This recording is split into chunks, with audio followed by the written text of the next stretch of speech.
Welcome to Valley Football, a discussion on race, social justice, and what is next for our conference. I'm Kelly Burke, and I am pleased to be joined by 5 outstanding league representatives, starting with Danan Hughes, who is a TV color analyst for our Missouri Valley Conference Game of the Week and a coworker of mine. Danan also is a former NFL wide receiver for the Kansas City Chiefs and played football and baseball at the University of Iowa. Nick Hill is the head football coach at Southern Illinois University and is a former Saluki quarterback. David Harris is Northern Iowa's athletic director and former Ole Miss football player. Sherard Clinkscales is Indiana State's athletic director and was a dual sport athlete at Purdue, playing both baseball and basketball. And Kyle Moats is Missouri State's athletic director and a former collegiate golfer at SIU. So gentlemen, welcome to the panel and thank you so much for being here. I first want to start off by just getting what your reaction was to the George Floyd video. It was a horrific incident, very unfortunate for mankind, not just for the Black community, and unfortunate for the police as well. It was indicative of a lot of things that have gone on in this country for decades. It's unfortunate that it had to show itself in that way and to that extreme, but just a horrific event that no one ever should witness or go through, especially where we're standing in 2020. Nick? Yeah, I would echo all of those same things. I mean, it just hard to stomach watch. Like Danan said, just really sad for humanity that would. I don't know many people that would do that to an animal or but we've got humans dying in the street, and so I think it's a heart issue that is a serious problem, and to be honest with you, it took me a few times to even watch the entire video. Of it happening for that long, and to watch the people standing around and watching it. Probably sad was the first reaction, of just kind of sick to your stomach. David, your thoughts? My feeling has been anger as much as anything, just watching that video and seeing this man, this human being suffering, dying literally in the middle of the street, and nobody's doing anything to help. As a matter of fact, the police are just making the situation worse, and nothing that George Floyd is saying is causing them to stop doing what they're doing. How many times do we have to say that we can't breathe before we are understood and believed? So a lot of anger just based on what occurred, based on the fact that, in my opinion, and I think it'll be shown, that ultimately he was murdered right in front of our eyes. And now we're going to see whether or not he and his family ultimately get justice based on what occurred. But those who have spoken up already are right. This is not a new problem. This is something that has happened for years. It just appears that based on this situation, it's really given credibility to what people of color have been saying for forever, not just decades, but for centuries. It seems to now have shed a light that people clearly understand. And I'm hoping that means that we can use it to turn a corner in really making things different for everyone. Sherard? Kelly, I felt anger and I was scared. I have a 20-year-old son and a 19-year-old daughter, and I recognized that could have easily been them. And so I was angered and scared. A lot like what David said and others.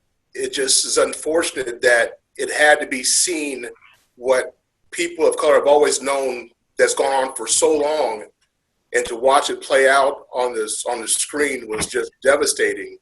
Like Coach said, I had trouble watching it. It really just disturbed me to my core. Kyle? Certainly agree with what everybody said. I just think it was an egregious abuse of power. and that just disbelief is another thing that comes to me along with anger. It's just I can't believe that someone would do that to somebody else, and it's hard to take, and it certainly wasn't right. And I agree with David. It'll come out in justice, and he'll be found guilty. Certainly, there's just it's just hard to believe that people could do that to one another. Sherard, Danan, and David, this next question is for you. You three obviously all grew up as Black men in America. And as we previously mentioned, you were athletes at Purdue, at Iowa, and at Ole Miss. So I'm curious, what is an example of a time in your life, whether as a student athlete or otherwise, that you have experienced racism? It's very interesting because obviously I grew up 5 minutes from New York City, and then I went out to the cornfields of Iowa, and now I'm down here in Kansas City. So I've been in the Midwest for, almost 30 years now, or more than 30 years. And I've seen police officers make dead U-turns to pull me over just because we caught eye contact, not because I was speeding, not because a taillight was out or what have you. I actually was doing a podcast driving from the chiropractor the other day, and a police officer pulled behind me for 5 miles.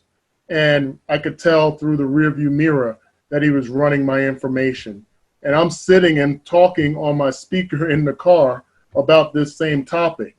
And it jolted me. I lost track of my thoughts. I lost track of the points I wanted to make on the radio. And that's the norm.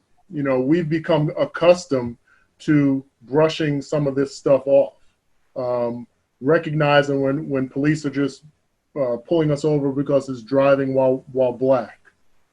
I've seen that. I've experienced that. I grew up in North Jersey where most of the guys I graduated with are either police or firemen. And I've had these conversations with them.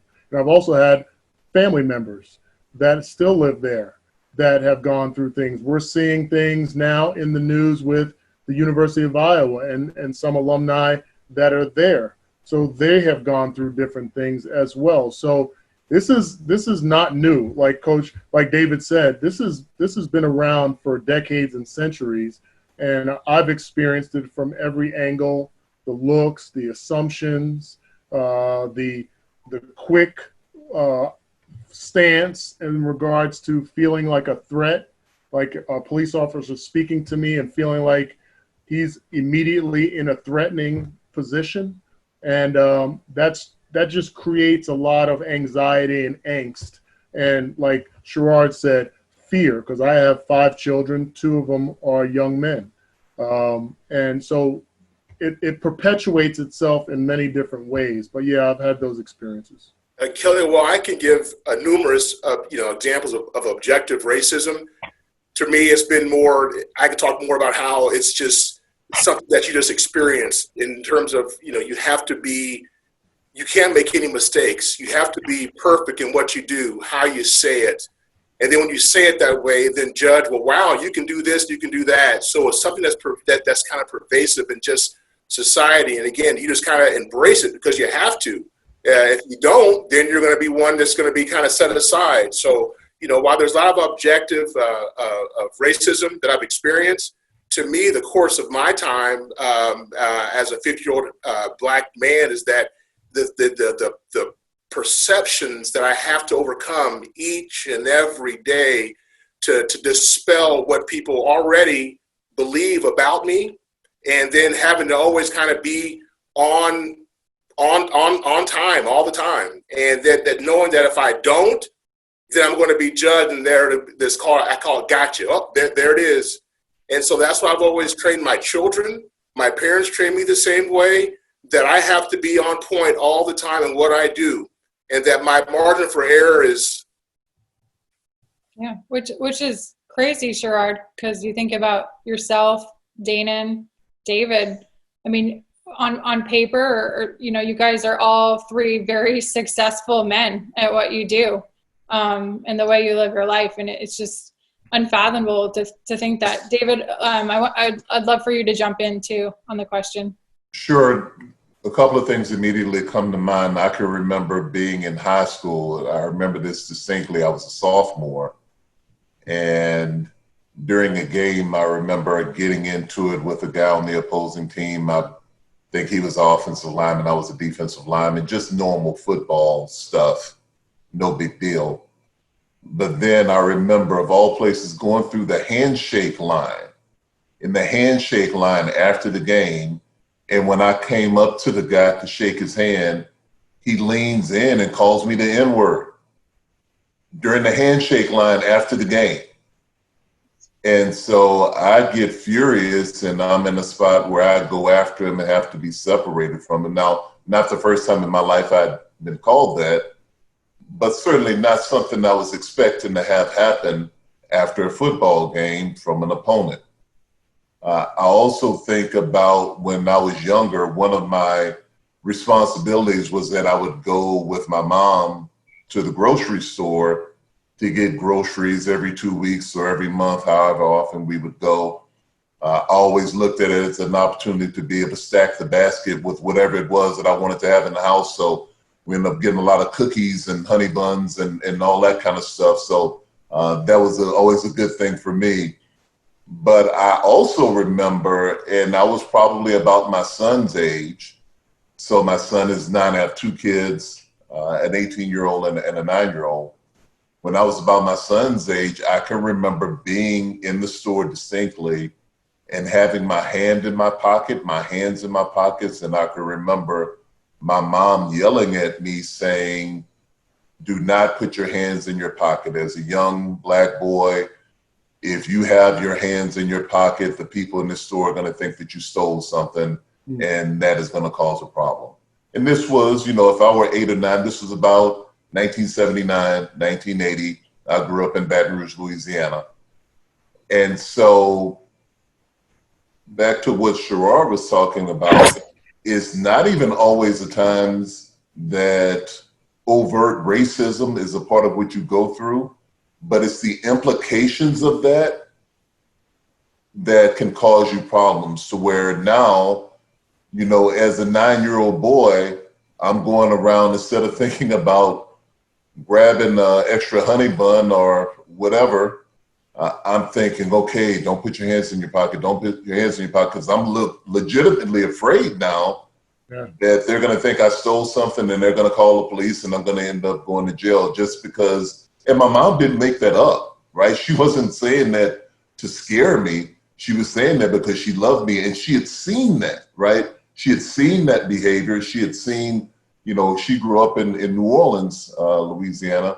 And so she had seen that behavior with young Black men and didn't want me to be any part of that. And so just the really insidious nature of how the existence of racism causes people of color to have to take certain precautions, whether they're always necessary or not, to try to make sure that we're not going to even appear to be doing something wrong, really can be an exhausting exercise. And then to add on to that, you feel irresponsible if you don't teach your kids that same thing. Yeah, Kelly. I haven't necessarily had that conversation with my son yet, but it's coming. Oh yeah, Kelly. I think that's a great point. Not to interrupt your plan here, but David and Sherard, when they reference these pre-conversations before you go in the store, before you go out in the street, those are precautionary measures that we have to take as Black men, as family men, as people with children. I often ask some of my friends, white buddies around, people I golf with, hang out with, what do you, I coach baseball and teenagers. What are you telling your kids when they interact with the cops? Most of it is just be respectful, don't be a jerk, general stuff like that. I said, you want to hear the laundry list of things that I tell my kid? My son, as you're getting pulled over, turn the lights on in the car, put your phone on record, get all your ID out as you're still driving. Make sure your seatbelt is attached. Even if you got to reach for your wallet while your seatbelt's attached, keep it attached. have all your information out on the dashboard, hands at 10 and 2 on the steering wheel. Like, there's this list. My son I have a 28-year-old and a 24-year-old, and they've known that since they were 16 years old. That's a difference. When people talk about white privilege, it's not about growing up better with a silver spoon or not. It's about not having to have that kind of conversation. That's a privilege. So, not to interject, but as David and Sherard was talking about those list points, that just kind of brought to my mind all the other things, whether you're in a grocery store or driving or walking around a neighborhood, don't wear your hood, all these different things that we have to prepare our young men for, that we shouldn't in an equal society. I'm glad you interjected, Dana, and anybody that wants to add something to any of these questions, please feel free to chime in. Kyle, Nick, and David, will come back to you for this one. What have the conversations looked like over the last 2 weeks with your coaches, with your support staff, with your players? Well, when it first happened, when you're away from them, it's obviously you wish you were in person so you could hug them, talk to them, just like you would your own kids or your son or anything. But so we hopped on a call the day that it was 2 Fridays ago, a team meeting, and I first. And even right now in this conversation, almost like apologize beforehand for some of my, I don't even know the right word, ignorance to the situation. That if I hope that I had created an environment, but I wanted everybody to have the platform to talk, to get their feelings out. So really we had just a open conversation of, number one, that I loved them and that I was there for them. But I'm also a 35-year-old white man from Southern Illinois, and they know me, and I wanted them to feel like they have a platform and that they could talk, they could be angry, they could be whatever their feelings were. Like you guys said, I mean, anger was coming, and that's natural and it's okay. And so we since then, it's not just it's not a statement. I didn't want them to feel like I was just making a statement or put something out there and so it's the follow-up, and actions speak louder than words. And so we've had multiple team meetings. This morning, our team meeting when we started our OTAs was just about we put them into working groups, and I've had individual conversations with a lot of our guys that wanted to reach out and have individual conversations of what, things in their hometowns that they're doing. I went to 2 peaceful protests, one with some players, one with our Marty Rogers, who's our corners coach that's been in my life since 2006 when I was his host here at SIU, and he's the first coach that I ever hired in my career. And his family and kids, I feel I've watched them be born, and so I went and marched with them in a protest. And so even now, you feel like you're rambling on. It's really just open conversations. I think that we've come to conclusion within our team is like, let's continue these conversations. What can we do when we do come back together in Carbondale, of ways that we can make a difference? 3 obtainable goals our leadership council is working on that they can do. I've also said to our staff, and our white players, that this is a time to listen and learn. I've been talking to my brother. My brother played quarterback here too, and since then, and Kelly, me and you talk about reading all the time. Yeah, we do. And I've just went on and started ordering books on things that I need to learn. Some of these things, Tony Dungy came out and put these things out, and I didn't even know about. And that's my own, like educating myself, some things that really will make you mad. I said the GI Bill, like these people that fought in World War II, and over 1 million people came back and they weren't even given the same equal rights that the other person that fought for our country, and didn't know any of that. And I don't know if that, and it's like we need to get back out our history, but and it wasn't that long ago. That's what is we're talking about the 60s. Now that you're 35, and it's like, this wasn't that long ago. I mean, we're talking about hundreds of years that have went by, and we're talking about 50 years ago that you couldn't even drink out of the same water fountain, all these things that are still going on. I think that a lot of people have turned a blind eye to, and I'm glad that they're getting brought to the surface to hopefully then create real change. Kyle. We're in a similar situation where we came out and kind of had a platform that we talked with the head coaches, and my concern was, again, I think conversation needs to be had, but I really think action is the most important thing, and Nick just mentioned it. It's what can we do? And I can't imagine. I'm not in that situation. I'm not a black man. Have never been. Can't walk in those shoes, and I have no idea. And all I know is what's happened is not right. And all I can do is try to make it better with whatever control that I have over the 400 student athletes that I oversee and the staff that we have. And that was my message to our folks was, we're going to do something. I don't know if it's going to be right. Certainly we're not going to change the world by what we do. But we're going to take part in what we can do and make it better and make people understand the situation, educate them, and then do the best we can at making sure that these things don't happen.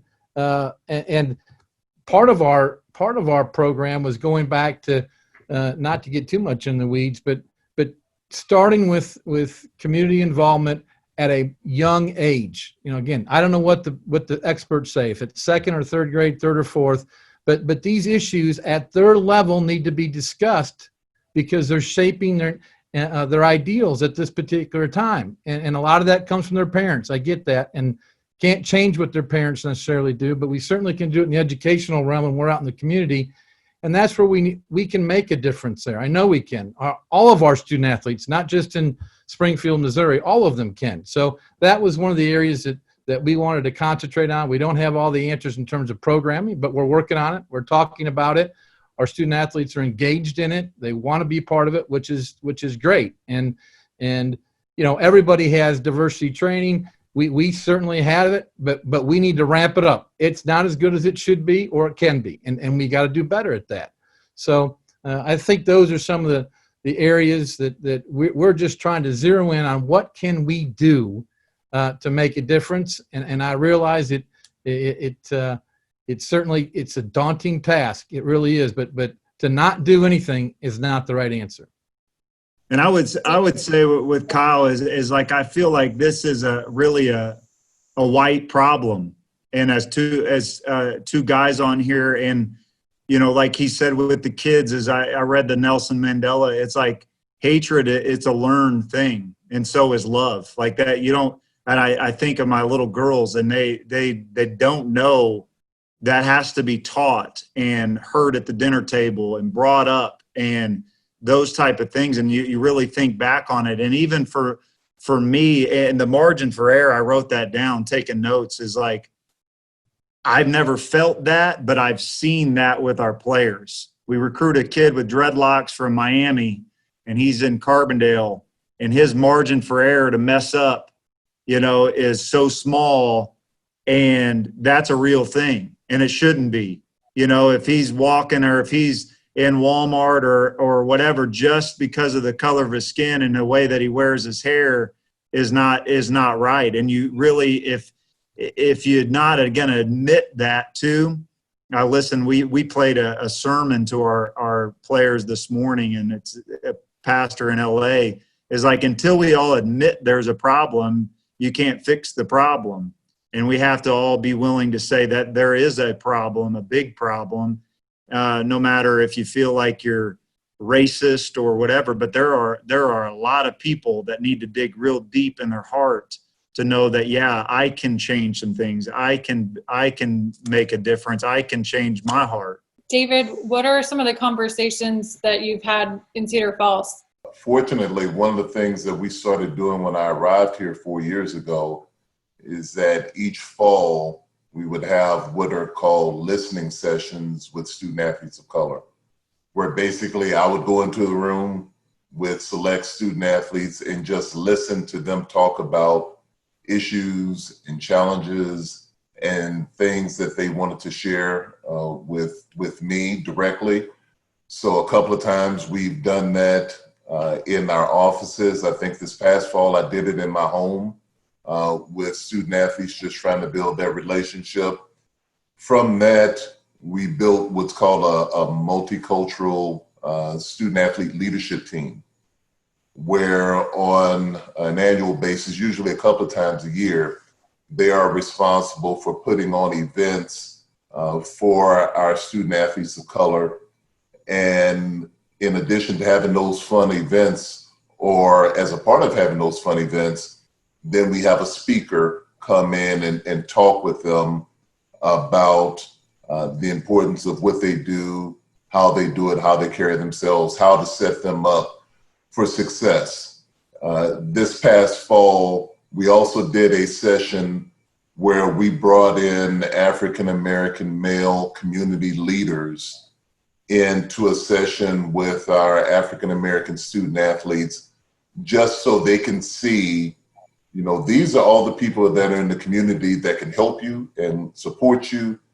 And these are all the different careers that they are pursuing. So you have the opportunity to not only be able to do all of these things, or any of these things, but that you have a mentor, you have someone who is there that is willing to help you.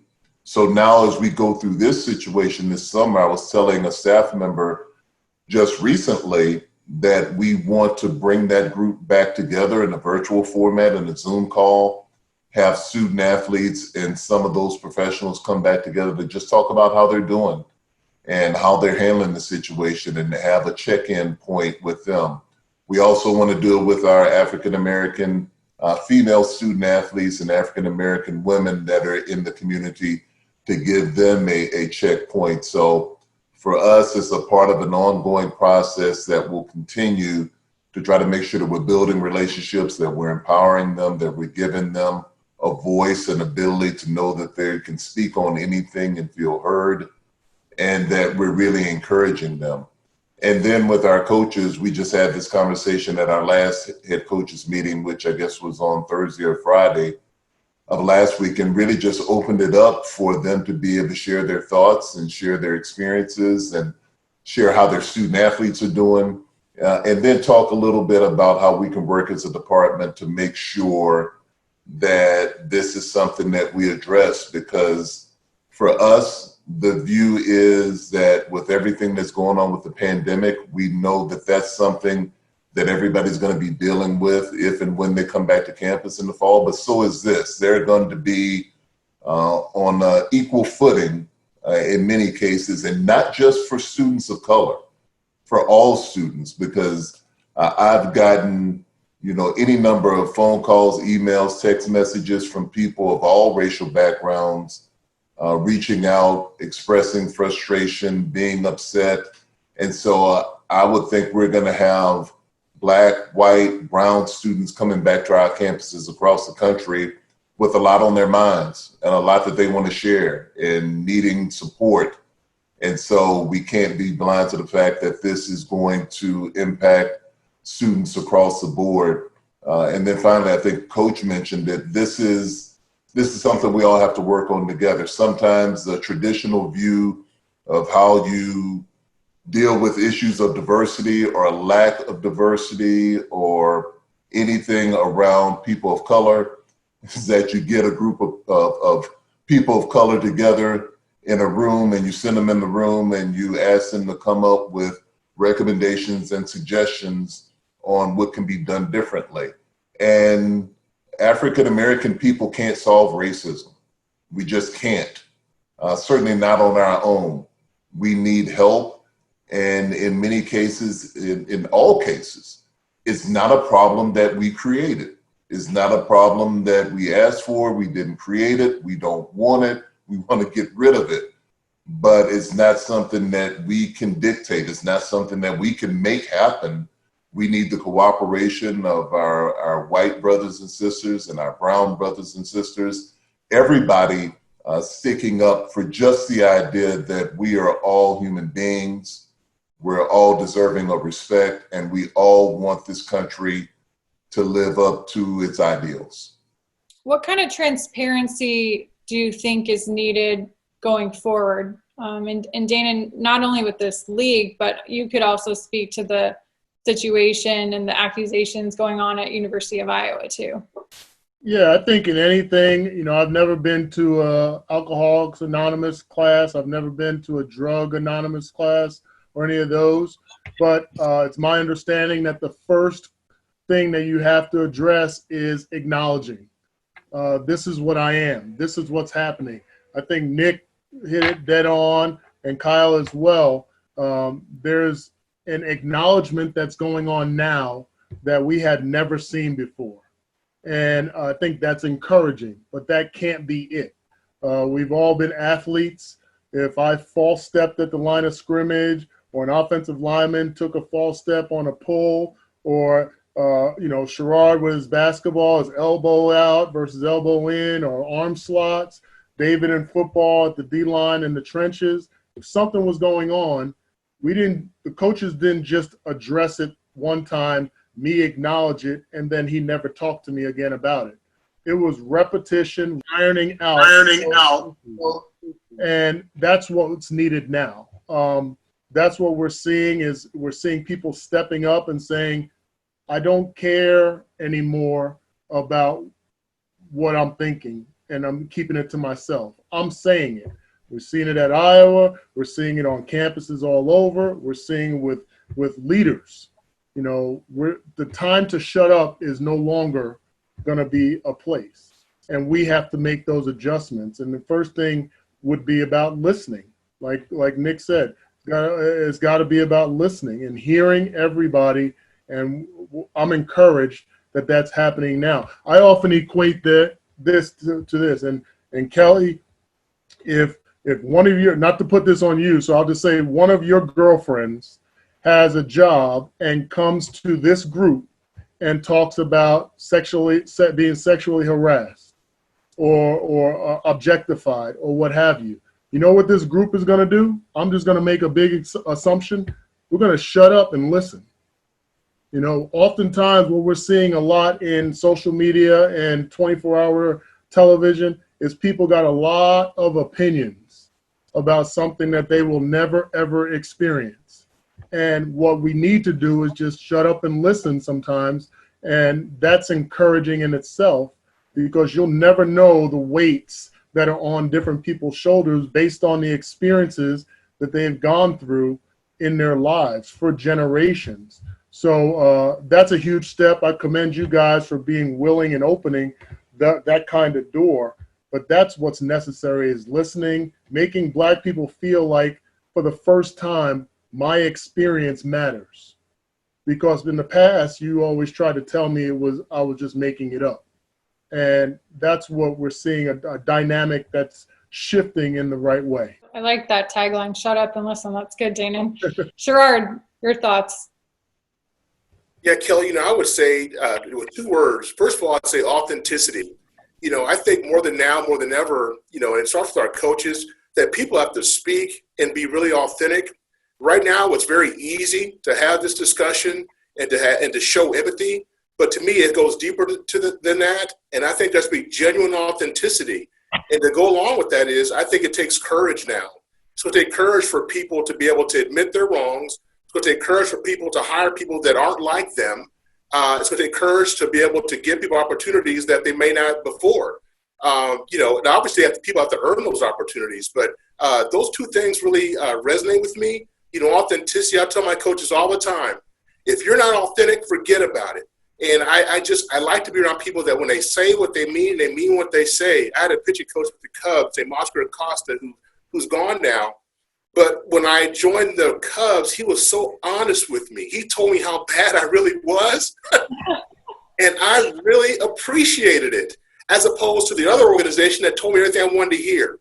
So I think that authenticity almost turned my career around. So those are the two things that I think that are important: to be authentic, genuinely authentic, and then to show true courage and to provide opportunities to people that earn them and give them opportunity to do what they do. The next question is for all of you. How can our football teams be leaders going forward, addressing racial injustice, not only in our athletic departments, but in our communities, and by working with local law enforcement to team together to find a solution? Well, I'm fortunate enough to have, Coach Mallory's our coach, and, he's from the state. And so there's already that relationship, and we already do so much. Again, I hate to say this, but some people are being reactionary. But if you're a person that's authentic, you do that stuff all along. So this is just a part of it all. So what we're doing as a football staff, we're thinking about doing a vote registration together. We're, getting involved and doing things like that. But Kelly, we've always been involved with our fire department, our police department. Coach Mallory always has them come around the team. We've done a couple of picnics with them, car washes. So to me, the template's already there. We just got to continue to do that and go forward. Kyle. I think our biggest thing, and I'm not going to speak for Bobby, but I think more of anything, we've never had those conversations. We just never had. And it's not that we didn't want to have them. We just never did. And in Springfield, Missouri, we need to have those conversations, right? We are not like everywhere else. And it's important for our players to feel like they have an open line of communication, that we can do what they need us to do and help them and support them, because it hasn't always been good in Springfield, Missouri, I can tell you. And we're trying to break down those barriers. And I think this situation will help that, not just for the university, but for our city. And it's been great for our city. Not that what happened is great. Please don't take that the wrong way. But it's helped us in this situation. And I think we'll grow from it. And I want our players to feel like that they can be open and come to us about anything. And we'll start from there. After that, we'll figure out what the programming is and what we can do. But I don't think it's always been like that. And I'm hoping, and I know that things have been different, at least in the last 3 or 4 weeks. David.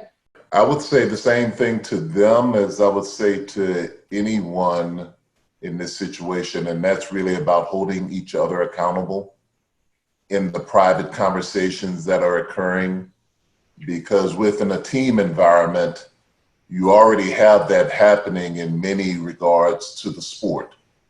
You have captains, you have people that are maybe not captains, but are leaders, and we're all holding each other accountable for working out hard, or you're running, or the way that you played in the game, or getting places on time, or just doing the little things. All of that is built into the fabric of what sport is all about. And because of that, and because you have people of different races who are brought together, there is a connection, a brotherhood that comes not just from being around each other all the time and really going to battle for a common cause and trying to ensure victory, but because you have a level of honest conversations that you don't always see outside in the real world.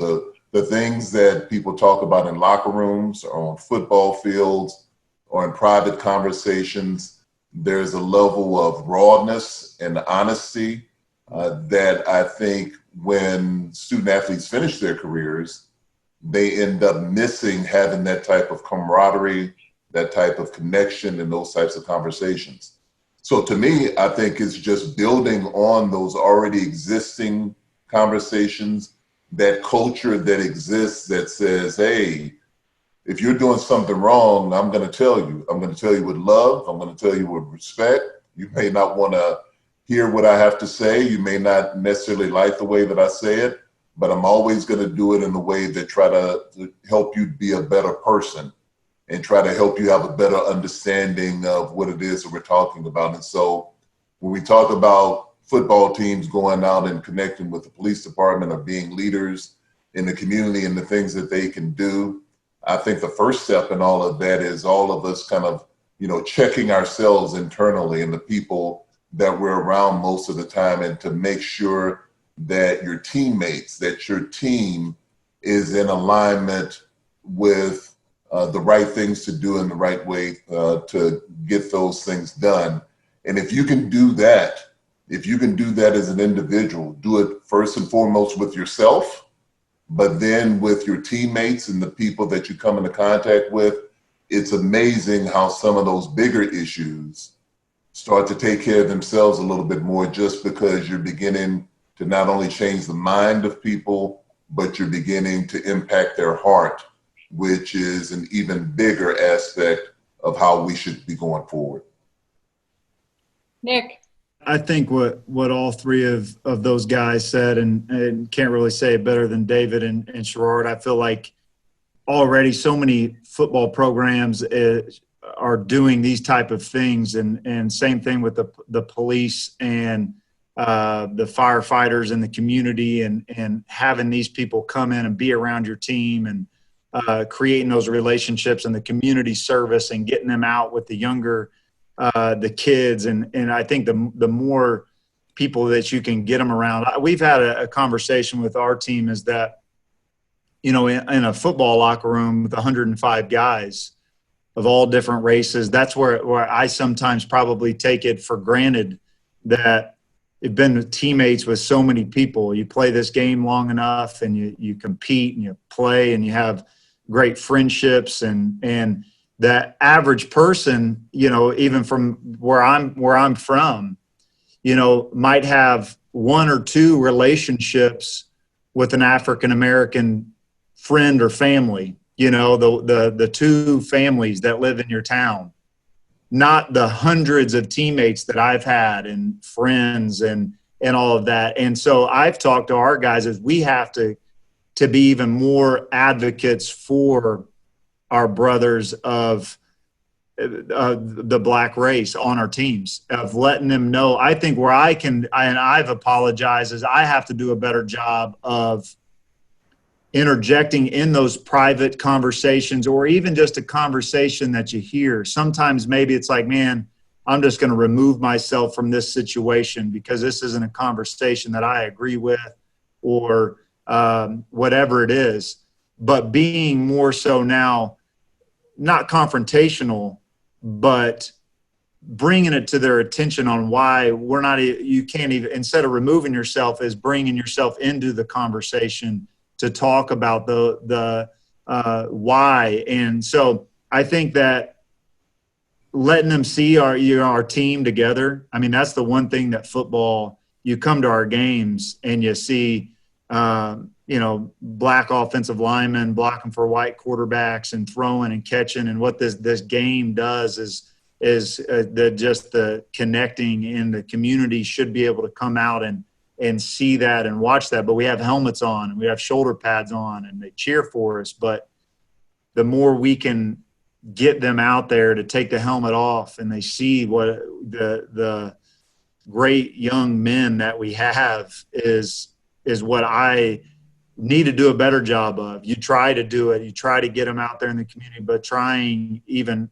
harder of that aspect and really taking a step back and listening and learning on what ways can we do a better job of that, of getting these guys out there just for when people get to know them on a personal level, of seeing what great young men we have on our team in this town. Danan. I think everybody's got great points, and I would add on one more is consistency. And we all come from sports backgrounds. We didn't watch film just for one game or one mistake. We learned what everybody coined as muscle memory, doing the same thing over and over until it becomes second nature. So that's what I think the football program should do. There should be implemented coaches, just like you guys are very regimented in your practice schedules, the travel schedules, everything down to the minute on where players are supposed to be and when they're supposed to be there. There has to be a concerted effort to be consistent with the message. when we have protests that we're having now and marches and everybody's participating, I want to see what happens next week. I want to see what happens next month. These people that are organizing all these different things is great for now, very necessary for now. But let me see what you're doing next year. What have you implemented in your program that is going to have staying power to enforce what you're trying to enforce?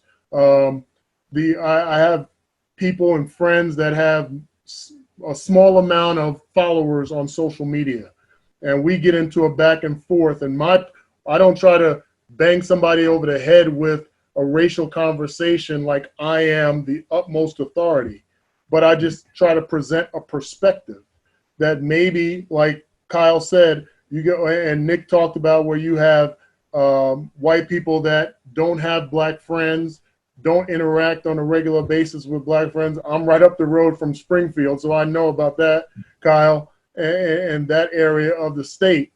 And what I say is, okay, you don't have all the followers, you may not be around a bunch of black people, but you know what this subject is now.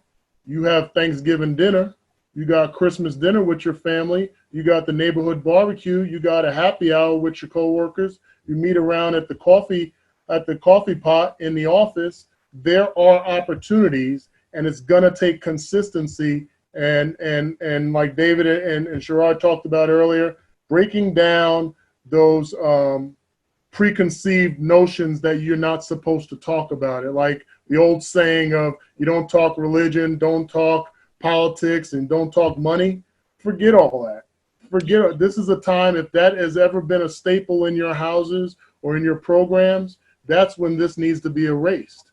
That's when we need to be able to break down and talk about all of those topics and situations that we're incurring in our world, so that the next generation of Saluki football, the next generation of Bear football, the next generation of family members of David and Sherard and Danan will have something better that they can stand on top of.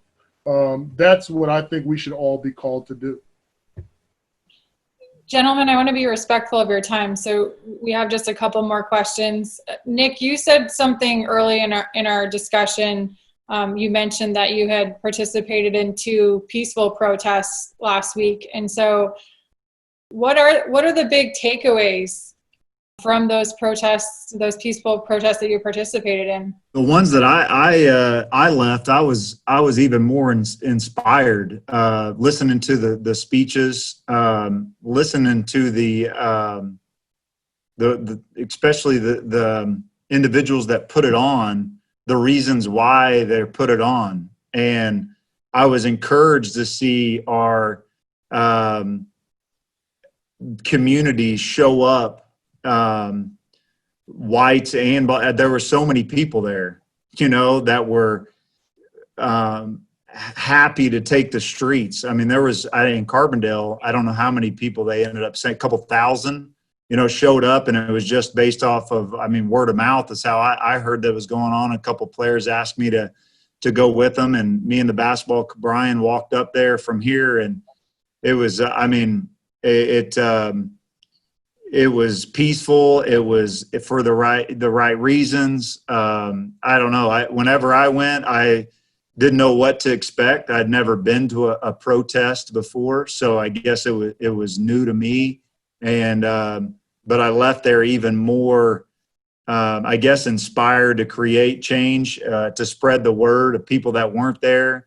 Couldn't wait to talk to some family members on how it was, and that is, so I don't know if that makes sense, but I left there and I was encouraged and inspired by all of the people and the way that they were treating each other at the protest.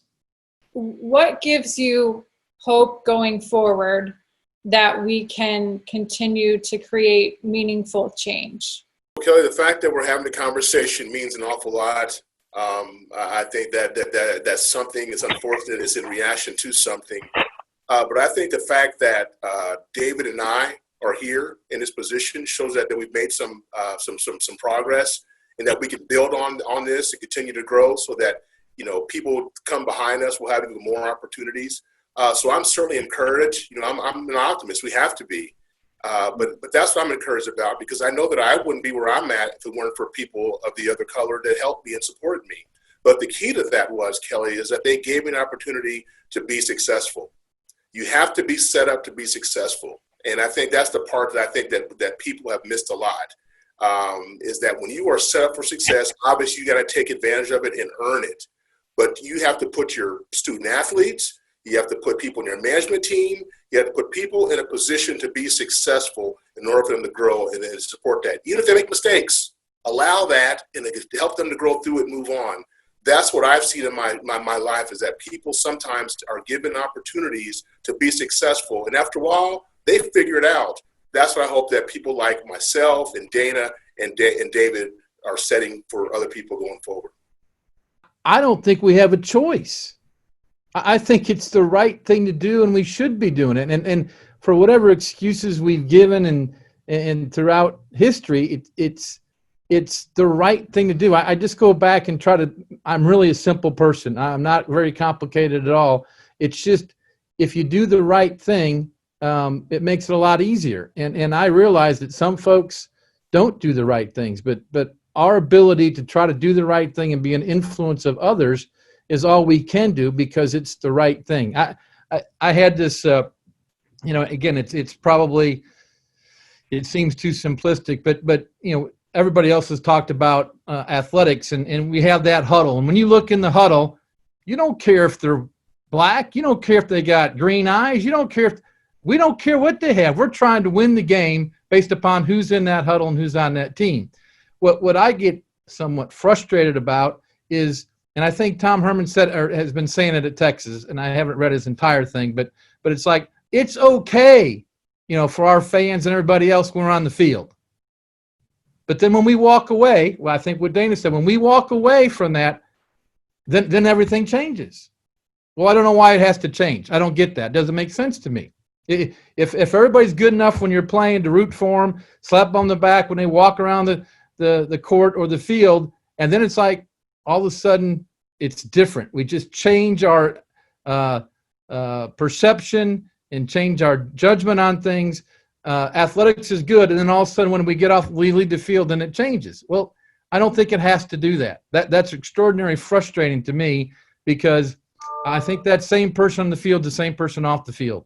Again, now some may say, well, he's really aggressive and he's a great player. I'm not getting into the actual playing of the person, but I'm just saying that it's good enough to root for Missouri State on the field. Why can't you root for Missouri State off the field and fill in the blank of the school? Fill in the blank.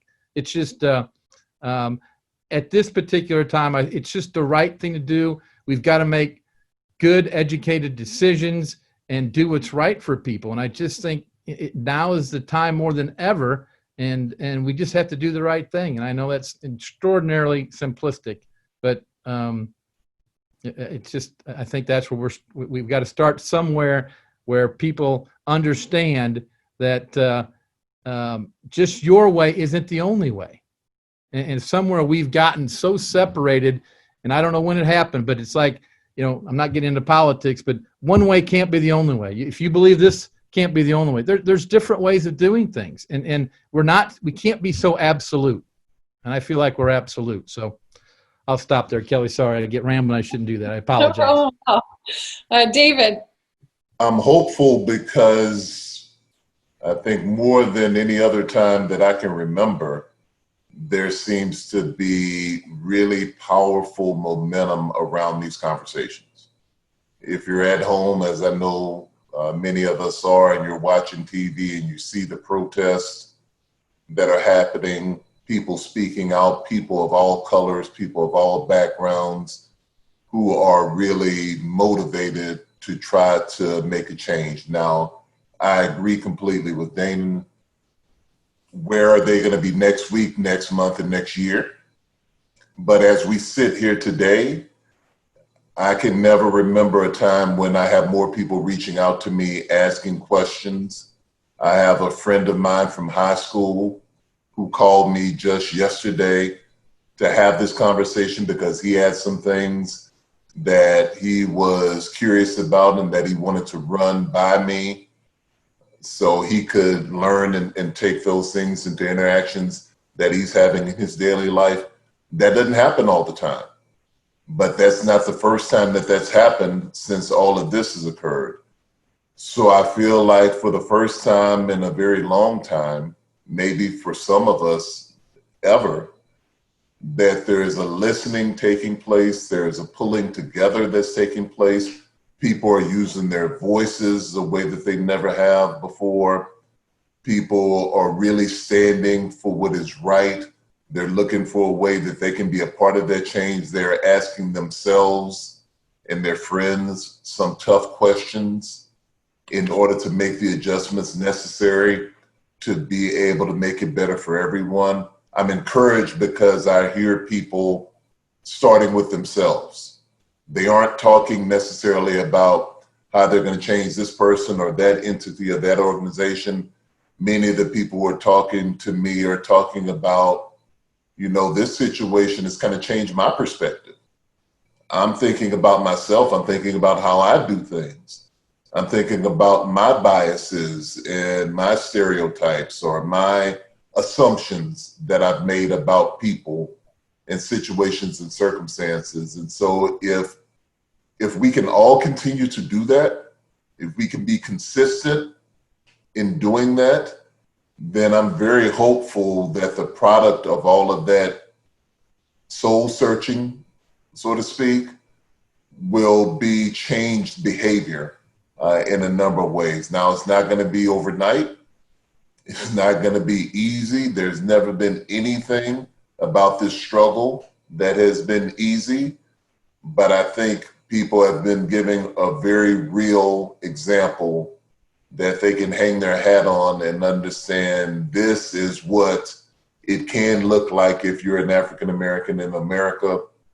It's not acceptable for any of us. Not only is it not acceptable for Black people, but it's not acceptable for all people. It's not acceptable for any American. It's not acceptable for anybody who loves our country, not acceptable for anybody who loves the human race and who believes the ideals that our country was founded on. What we saw with George Floyd has nothing to do with that. It is the exact opposite of everything that we're about and everything that we stand for. And I'm just encouraged that I hear people saying that and understanding that and wanting to do their part to change it. Danan, what gives you hope? Well, you know what? What's cool about this forum right here is we've all been connected to sports for a large part of our lives. We played in big venues. David's been down in the SEC, loud, obnoxious venues. Obviously, there are venues in the Missouri Valley Football Conference that create some problems, and coach, you guys prepare for crowd noise and everything else. Sherard, when he played at Purdue, he heard me screaming, "Boo! Boo!" when I was in the dugout and he was on the mound, and then he struck me out with a curveball in the dirt. I remember that. But I say that because we all are tuned in and conditioned to eliminate the noise, to perform and eliminate the noise. And that's what I think is necessary. Going forward, George Floyd died. He was murdered. But we're seeing for every 1, 2, or 5 different texts or emails or posts, we're seeing thousands about the riots and the looting. We're getting distracted. We're allowing the crowd noise of outside circumstances, which are dead wrong. I'm not condoning any of that, looting and rioting. The protest is great. The other stuff, unnecessary. But what I'm saying is that extra noise, we can't allow that to drown out the actions that are necessary. So that's the direction that I want. Is we all have common sense. Some people have business sense. Some people have other book sense. We all have common sense. Common sense, like Kyle said, tells us what's right and wrong. Let's focus on what's right. Let's focus on the path at hand and not get distracted with the other noises that are going to come, the daggers that are going to come from different races, from different causes, and stay focused on the goal. Nick, why don't you close us out? I'm encouraged listening to Danan and David and Sherard and listening to their hope, and listening to them right now encourages me that they see that things are different this time. Obviously, the consistency and the things that have to happen, like Danan said, what are we doing a year from now? But them being through this and living it is them being encouraged, and listening to Barack Obama say this time feels different on that, then that gives me, like, opens my eyes to it being different. And I agree, the conversations are different. Just the I don't know, attention to people, more people, just hearing more people use their voice of just tired and willingness to change. My thing is, as a Christian, I think that it's woke up a lot of people that attend on Sundays, but where in the Bible is it talking about that this is the right way to act?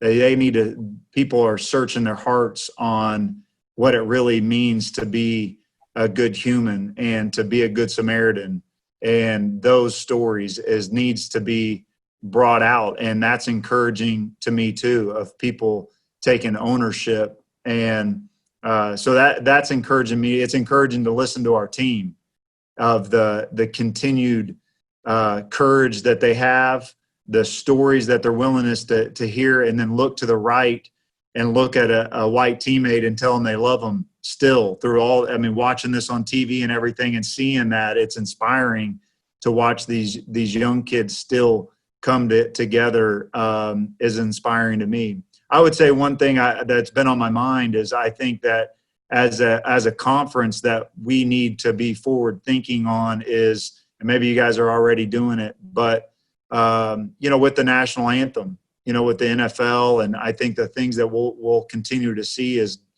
what platforms are we going to allow our teams to have to voice their opinion during the season, because that is coming. And I think we'll see the NFL be together in unity. And, it's just always been with the Missouri Valley, and I know different reasons why we're not out there during the national anthem, but needs to be some discussions that I know our team has had and is going to have about wanting to be out there during the national anthem. And it's something that we probably need to talk about. Well, Nick, Kyle, Sherard, David, Danan, thank you so much for your honesty today, your transparency, and for your input. Thank you for being leaders at your school, with your teams, and with your families. And I'm so appreciative you could be a part of this conversation, and look forward to having more discussions about this on a regular basis. And I just wanted to add too, I'm very appreciative to work and represent a conference in the Missouri Valley Football Conference that is so progressive and is allowing us to have discussions like this, because you're not seeing this with every conference in the country. So I wanted to say a thank you to them for the stances that they've put out on what is going on in our country.